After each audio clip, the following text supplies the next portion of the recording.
Okay, so our next topic that we're going to discuss is AP modes of operation, and this is specifically for lightweight APs. So a lightweight AP can be placed into one of many different types of mode, and each mode has their own unique bit of functionality to them. Now, not every single AP is actually going to support every mode. Most APs support a large number of the modes, but not every last mode. So you need to pay attention to the model in terms of what modes you want them to be able to use. APs will have different default modes depending on the type of AP. Pretty much every indoor AP by default is in local mode. Outdoor APs are default into bridge mode, but we'll kind of talk about that as we go down the lane. And anytime you change a mode on an AP, you do have to reboot that access point. So it will be out of commission while it switches between whichever modes you're switching between. Okay, let's just dig into each of the different types of modes. The first mode that we'll talk about is local mode. Now, this is the default mode for all indoor APs. It supports the use of WLANs, SSIDs, as well as client associations. And it's really just the plain Jane type of access point mode that all APs use by default. Most of the time you think about an access point, this is probably the mode that you think that you're thinking about. APs in this mode must be associated to a wireless LAN controller for them to operate, can't be operating independently of a wireless LAN controller at all. And the traffic pattern for AP clients, when an AP is in this mode, all wireless clients will flow between the AP and the wireless LAN controller across a CAPWAP tunnel. The traffic in this CAPWAP tunnel is unencrypted by default. So if someone was sniffing your wired network between the controller and the access port, they could reach in and look into this. Now, there is the possibility to do encryption across this, but it's not encrypted by default. So this mode is most appropriate when the wireless LAN controller and its associated APs are in the same general location. So within the same building, or at least within the same campus, ideally not across a WAN connection. So just to draw a picture to this, the traffic flow, if we have a wireless LAN controller, we have our local mode AP client, we have this CAPWAP tunnel established, so the client would talk to the AP. The AP will forward it across the CAPWAP tunnel to the wireless LAN controller, and then the wireless LAN controller will spit it out onto the network. Same thing, something coming into the wireless LAN controller destined toward this client would ride the CAPWAP tunnel to the AP and out to the client. So every single WLAN follows that traffic flow, local mode. Next mode we have is HREAP. HREAP stands for Hybrid Remote Edge Access Point. Now, you might not know it by that name. You might be more familiar with the current name, which is FlexConnect. Used to be called HREAP. Once we got to 7.2 code, they renamed it to FlexConnect because they can't keep anything the same for too long, I guess. So either mode, either name, same thing, but in the exam, HREAP is what it's going to be called.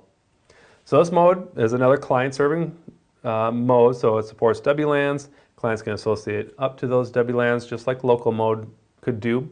So it operates very similarly, but it has some additional enhanced functionality. So here are the main differences for HREAP compared to a local mode AP. Those wireless client traffic, instead of being tunneled through that CAPWAP tunnel to the controller, can optionally be just dropped off locally from the access point itself. And this is on a per WLAN basis. So if a HREAP AP had 3 WLANs, one of them might be centrally switched to the wireless LAN controller, and 2 of them might be locally switched just directly out onto the network. So what would that look like? We have our wireless LAN controller on the network, HREAP AP, client. So we still have a CAPWAP tunnel there if need be, but if we come in on the green WLAN, sure, maybe that rides the CAPWAP tunnel. If we come in on the blue WLAN, that might just, no, that's not blue. If we come in on the blue WLAN, that just might drop off locally. Same thing, the purple WLAN might just drop off locally. So we don't have to send it up to the wireless LAN controller. We can drop it off just right off of the AP's interface directly. So that's one big difference. We have a locally switched WLANs versus centrally switched going through a wireless LAN controller. HREAP APs can optionally handle client authentications for locally switched WLANs. So most of the time, we talk about that split MAC architecture. Normally, 802.1x authentications are sent up to the wireless LAN controller, and the wireless LAN controller handles it. Either it does the authentications itself or sends it out to some sort of a radius server. With HREAP APs, the HREAP APs can optionally choose to authenticate or handle the authentications themselves. So it can authenticate the radius, the 802.1x request, or it can send the radius requests up to a radius server itself. So that's a different additional feature. And then kind of playing on a combination of these two, local switching, local authentication, the HREAP AP can actually function after it loses connection to a wireless LAN controller. So it has to start connected to a wireless LAN controller to get its configuration and everything. But after that initial connection, if the connection is ever severed, it can continue to function and still service locally switched WLANs as long as local authentication is possible. So now we actually have an AP that can survive on its own outside of a connection to a wireless LAN controller. This is the only AP mode that can actually do that. And there's a number of caveats in terms of what types of WLANs and what types of authentications and everything like that. But with this combination of local switching and or local authentication, the AP can survive a disconnection to its controller. So some special stuff that HREAP can do. So this mode is most appropriate when it needs to be deployed across a WAN connection. So we have our controller maybe in the headquarters, and then we want to have our remote office APs join up to the headquarters WLAN controller across a WAN connection. HREAP's a good mode for that because, one, for the local switching, if you think about if we had local mode APs across a WAN, what this would look like is, say we have HQ with the wireless LAN controller, and we have this nice WAN.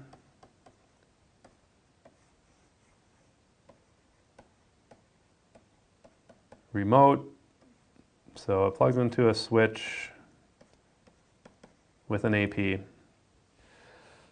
And I have a client, and let's say on this switch I have a printer. This wireless client wants to talk to the printer. If I was using a local mode AP, how would that traffic flow look? My client connects up to the AP. The AP sends the traffic to the wireless LAN controller across the CAPWAP tunnel. Wireless LAN controller drops it off onto the wired network.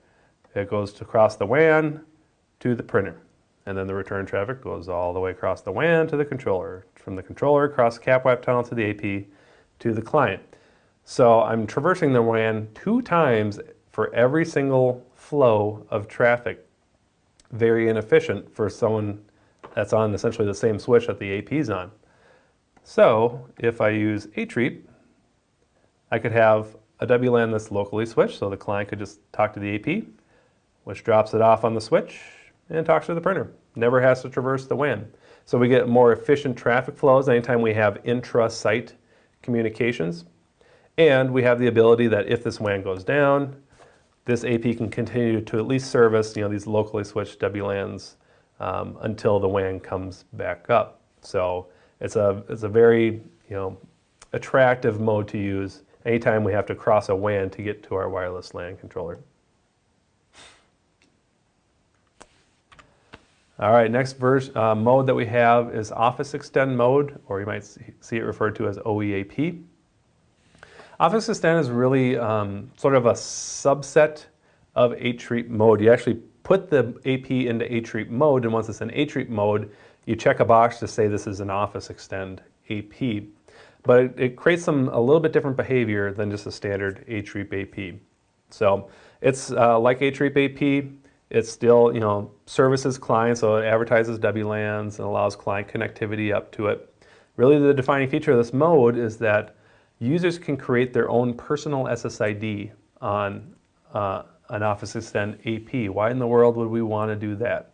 Well, these APs are really designed for home office. So this personal SSID, it drops it off locally, and And then all other WLANs are centrally switched. So we have our corporate WLANs that get centrally switched up to the wireless LAN controllers, and we can optionally have a personal SSID that drops off locally.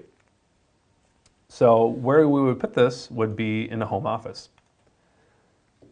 So let's pretend that this is my home.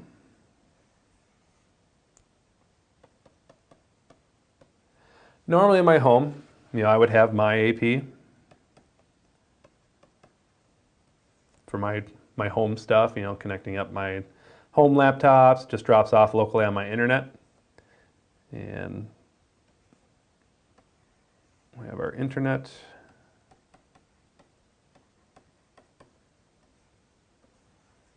And then, pretend we have our HQ with the wireless LAN controller.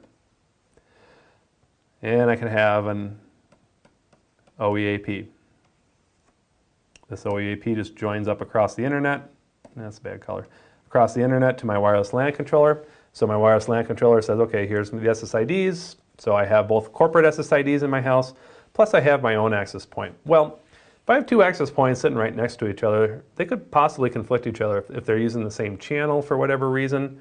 Why have two APs when you don't necessarily need two APs? So what the Office Extend, by creating that personal SSID, basically is saying, you know what, you don't even need your own AP because I'll provide your local SSID for you. So you just configure your own little local SSID, Jeff Home or whatever it is. That stuff just gets dropped off locally, goes out to the internet, just like your home AP would. But then I also get all my corporate SSIDs.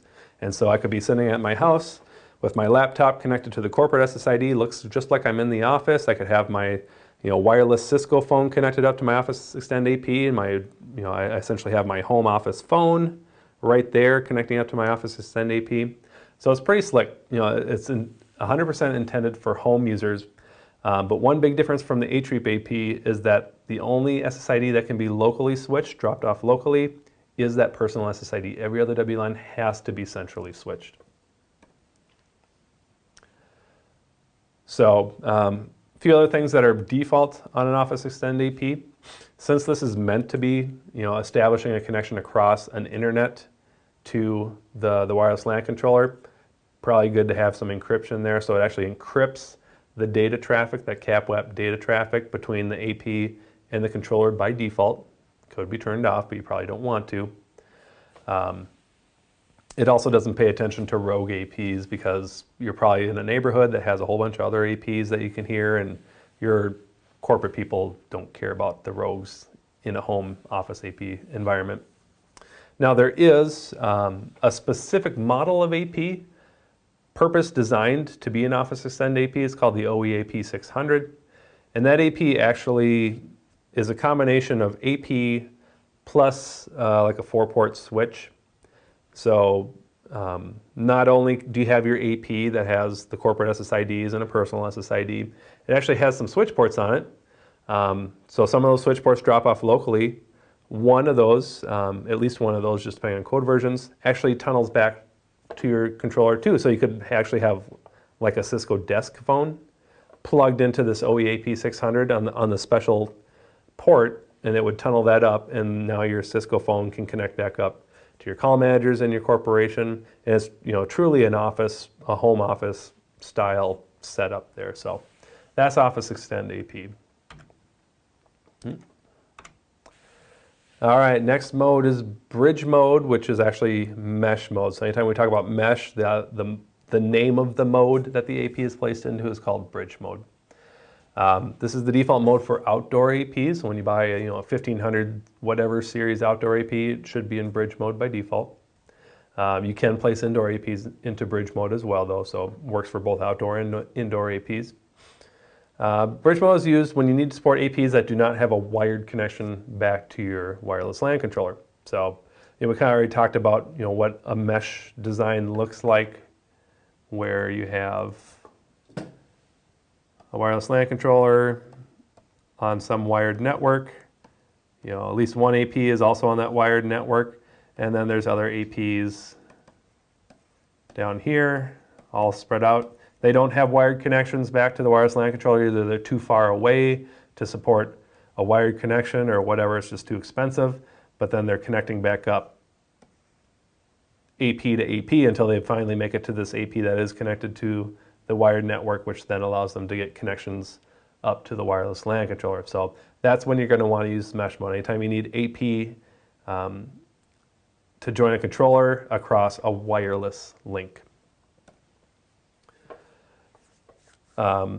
So, these different APs, the one that does have a wired connection, or any of them that do have wired connections up to the controller, this is referred to as a root access point or a RAP. Everything else that connects wirelessly up to the network is called a mesh AP or MAP. So RAP and MAP, if you ever hear those, that's what that means. So this mode supports, we can advertise WLAN, so all these maps and even the RAP can be advertising WLAN, so my clients can connect up to this AP, ride the mesh network back all the way to the wireless LAN controller. It also supports wired bridging, as we talked about before, so I could have a wired client over here bridging across this and dropping off onto the network. So we can get both. We can support wireless clients, we can support wired bridging with mesh mode. Okay, then some other AP modes. These are usually more simplistic type of AP modes. Every AP mode we've talked about up till this point supports wireless client connectivity. The rest of these AP modes do not support wireless client connectivity. They do these other special functions that don't involve associating clients up to them. So what would those be? First one we'll talk about is monitor mode. So monitor mode AP, it doesn't advertise WLANs or serve clients. It's a full-time listener. So it's always just listening and monitoring, evidently, your environment. So some of the reasons you would use a monitor mode AP, common reasons: enhancing location calculations, enhancing detection of rogue APs, interferes, security threats. Since it doesn't have to spend time servicing clients, it can just listen all the time and pick up things that a normal access point doesn't have the time to pick up. So one nice thing about monitor mode APs is we get this enhanced detection of a lot of these different things, but it doesn't impact your client serving APs, power, or channel selection. So normally, let's pretend, like for location, you do your wireless survey and you have a building that kind of looks like this. And the normal AP distribution that you came up with looked like this nice little sawtooth design. And this gave you the coverage you want. So these are like your local mode APs. Well, let's say that you want to also do location. Well, with location, one of the golden rules of location is you need APs all the way along your entire perimeter and in your corners, because ultimately the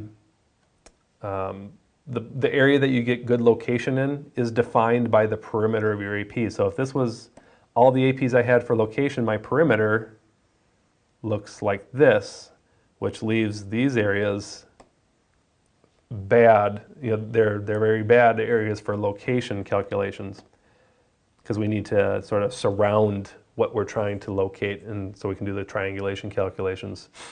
So what you can do is, I don't want to add more local mode APs because that's going to impact my power levels, and all of a sudden these APs are going to shrink their cells, and now I'm not getting the coverage I think. So what I can do is I can add in local or monitor mode APs. So we'll say red's monitor mode, and now I have a really good perimeter. It's hugging the edges of my building. So I have these monitor APs that help fill in for better location calculations, and it's not impacting the cell sizes or channel selections or anything like that of my existing local or HREAP mode type APs. Another way that you could use monitor mode APs is you could just be sprinkling them throughout. Maybe you don't care about location, but you want to have a lot more accurate or a lot faster detection of rogues and interferers and things like that. So your normal local mode APs aren't going off channel and scanning every single channel very frequently. They're spending very limited amounts of times going off channel and scanning. Well, your monitor mode APs are just doing this full time.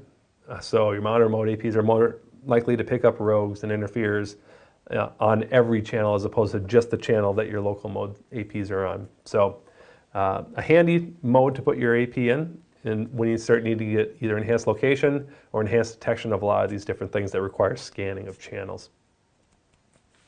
One other mode you might hear referenced is tracking optimized monitor mode. Basically, it's just a sub mode you can put a monitor mode AP into, and it just scans a subset of channels on the 2.4 network. And the main purpose of this is to get enhanced RFID tag location and detection. So RFID tags are usually on one or just a handful of channels. And these RFID tags just send out these beacons just intermittently, either on a regular basis or whatever, but it's not attached to a wireless network, so it just sends out a beacon. And the only way that you hear that beacon is if you happen to have an AP on the same channel at that time. So with tracking optimized monitor mode, you just say, okay, these are essentially the channels that my RFID tags are on, so I'm way more likely to be on that channel when those beacons come out. All right, another mode, rogue detector mode. So another mode does not advertise WLANs or serve clients. It actually turns its radios off. It doesn't even have its radios on, so it's not serving any wireless function really at all. What it's doing is it's trying to figure out, do I have any rogue APs on my wired network? And we'll talk about rogue APs in a little bit later section, but most of you know generally what rogue APs is. Basically, they're just rogue APs that are not your APs, but they're in your RF airspace. And if a rogue AP is on your wired network, that's considered a big security threat.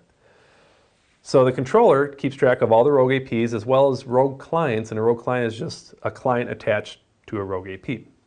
So it knows all these devices by their MAC addresses. Now, one handy thing about stuff that talks IP, any device that talks IP needs to use ARPs to figure out, okay, MAC address to IP bindings.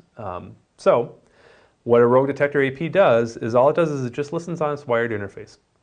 It has this master list of rogue APs and rogue clients, so if it hears an ARP from any of those MAC addresses, it knows that the AP that these clients were associated to is on your wired network, and then we can mark it as malicious and take action on it or whatever. So that's all it's doing. It's listening on its wired interface for ARPs, for rogue clients, and rogue APs to figure out, is this rogue AP on my wired network? So if you ever wanted to configure one of these in your network, what you want to do is just configure a trunk port up to this rogue detector AP and trunk as many VLANs as possible to it. Otherwise, you would need a rogue detector AP on every single VLAN. That could get expensive really fast. Why not just trunk all the VLANs to one AP? It can do the job of many. All right, sniffer mode. This turns your access point into a remote wireless sniffer. So it doesn't advertise WLANs, service clients. What it's going to do is once you put it in sniffer mode, you can go in and specify on a per radio basis, so on the 2.4 or the 5 gigahertz radios, you can turn on sniffing, and when you turn on sniffing, you specify one channel. So it can only sniff one channel at a time. So you can sniff one channel in the 5 gigahertz and one channel in 2.4 gigahertz at the same time, but no more than that. And what it's going to do is any frame it sniffs on whatever channel it's listening to, it's going to send that to a specific IP address. So the IP address would be of some sort of PC or server running a packet capture program like Wireshark. And so all of a sudden now you can be running Wireshark. The APs are just sending all the frames over to that Wireshark capture. And now you essentially have a remote wireless sniffer just in an AP. So pretty slick if you need to do some wireless captures somewhere where you aren't. Very handy, could save a lot of travel costs. SE Connect mode, I think this is one of our last ones. Spectrum Expert is what SE stands for. And this is basically turning your access point into a remote Spectrum Expert card. If you're not familiar with Spectrum Expert, it's been the program that we've used for a long time where we can run around and look at the raw layer 1 RF and see things like, okay, what interferers are out on our network, how much bandwidth are they using, how loud is their signals, things like that. So we use these typically on a layer 1 survey. Well, Since Cisco started putting in the Spectrum Expert Intelligence into clean air APs, so we kind of talked about, when we talked about APs, we talked about, the 3500, 3600 APs were clean air capable APs. If it's a clean air capable AP, we can put it in this SC Connect mode. And once we do that, now we can take our Spectrum Expert software, and instead of having, a Spectrum Expert card on our laptop, the Spectrum Expert software reaches out to the AP and uses it as a remote Spectrum Expert card. So again, you could be reaching out to an AP 10 states away and be looking at the raw RF network from your site, back at your HQ or whatever it is. So we get this remote Spectrum Expert card. Always remember that this is only for clean air capable APs, which is like 3500, 3600, and pretty much every new AP since then. And it's not quite as full featured as using a Spectrum Expert card on your laptop. You can only scan one radio at a time, so you can only look at the 2.4 radios or the 5 gigahertz radios, but not both at the same time. You get a little bit less information, but still handy if you need to look at that and not be on site. So that's the Spectrum Expert Connect mode. Okay, one more, I guess. WIPS sub mode. So this isn't an actual mode itself, but kind of like Office Extend AP was sort of a sub mode of HREAP. This is another sub mode of a few different types of mode. So WIPS stands for wireless, it's for the Adaptive Wireless Intrusion Prevention System. And it's a sub mode that can be enabled on monitor mode APs, local mode APs, and HREAP mode APs. And any APs with this sub mode enabled can perform enhanced security detection sort of as part of the overall WIPS deployment. WIPS implies that we have a mobility services engine, sort of uses the entire CUWN architecture, but it relies on APs being in this WIPS sub mode. But once they're in the sub mode, they can be detecting these enhanced security detections. Now, originally, monitor mode APs were the only APs that were allowed to be in this WIPS sub mode. With the code that we're talking about in the exam, they added in local mode, and HREAP AP modes could also be in this WIPS sub mode. And when you do WIPS with local or HREAP mode APs, it's referred to as enhanced local mode, or ELM. So if you ever see any reference to ELM, that means WIPS on local or HREAP mode. Non-ELM or classic WIPS would be with a monitor mode AP. So that should be the last sort of mode, sub-mode that you need to be aware of for the unified wireless network.